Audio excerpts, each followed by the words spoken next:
Dream Car Update presents another intense showdown between entitlement, property rights, and pure karma. Today's story is titled, A Karen Loses IT After I Buy the Lake Outside HOA, Now I Charge Them $250 a day to swim. My name is Logan Carter, and in 2026, I became the unexpected owner of a lake that an entire HOA thought belonged to them. And what happened next turned their world upside down. Let me take you back to the beginning.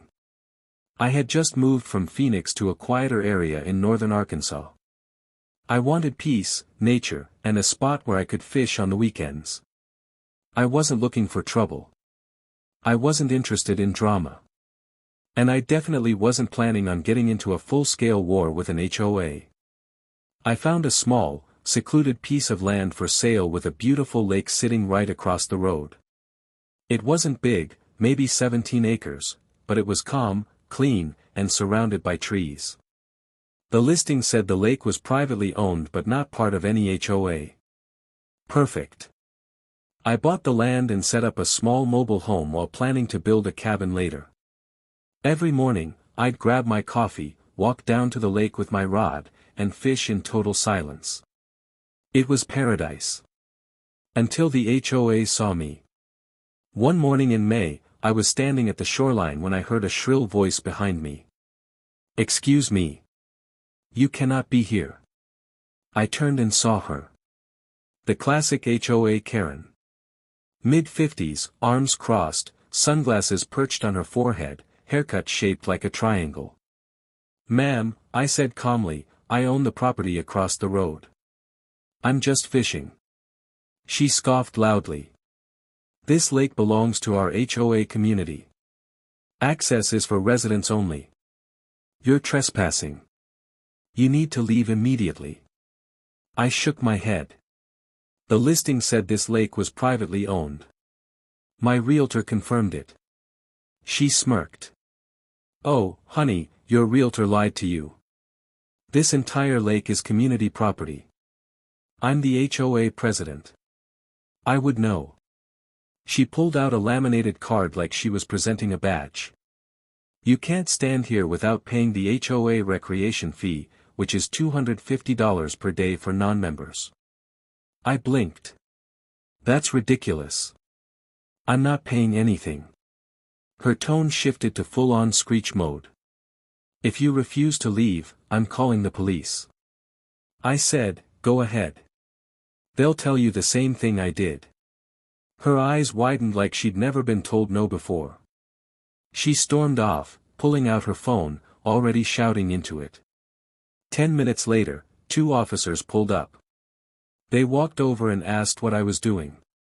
"Fishing," I said, holding up the rod. "On land I was told I could use legally." They asked for paperwork. I showed them the deed to my land and the listing notes that came with it. The officers walked over to Karen. She pointed at me, yelling about community rights and HOA authority. One officer shook his head. "Ma'am, this lake is not part of your HOA. It's private land belonging to the Lawson family. Your neighborhood has access rights only on your side of the lake, but you do not own it." Karen froze. I smiled. She tried arguing, screaming, claiming she knew the law better than everyone else. But the officers shut her down and told her to leave before she created a disturbance. She walked away fuming, pointing her finger at me like I had personally offended her ancestors. "This isn't over." She screamed. She was right. It wasn't even close to over. The next morning, I woke up to find a paper taped to my tiny mobile home door. HOA fine, unauthorized lake usage, $150.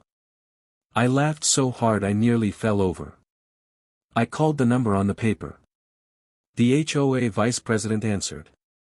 I said, "Hey, I don't live in your neighborhood." He sighed. "I know. Karen made me print those anyway." He lowered his voice. "She's on a mission to take back the lake. You might want to prepare for more nonsense." And he was right, because the next week, I saw Karen leading a group of HOA board members on what she called a boundary walk. They were marching around the lake with orange flags like they were claiming land for a new country. I grabbed my paperwork, walked down, and stood at the shore. Karen glared at me. "We've reviewed our documents, and we've decided this lake belongs to us. You need to apply for guest access or leave immediately." I held up my phone and pressed play on a recording of the county clerk's office confirming the lake was not part of the HOA. Her face collapsed. She stomped away, screaming at her board members. That was the moment I decided I had enough. If she wanted a battle, she'd get one, legally.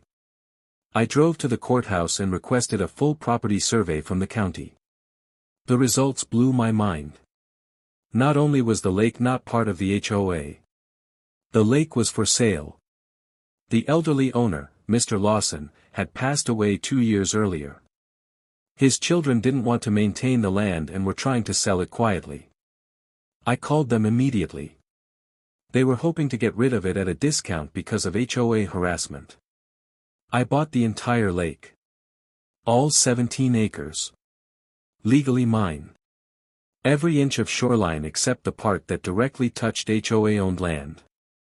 A month later, after all paperwork was finalized, I called the HOA and requested a meeting. Karen arrived first, already scowling. "Let me guess, you're here to beg for access?" she asked. "Nope," I said.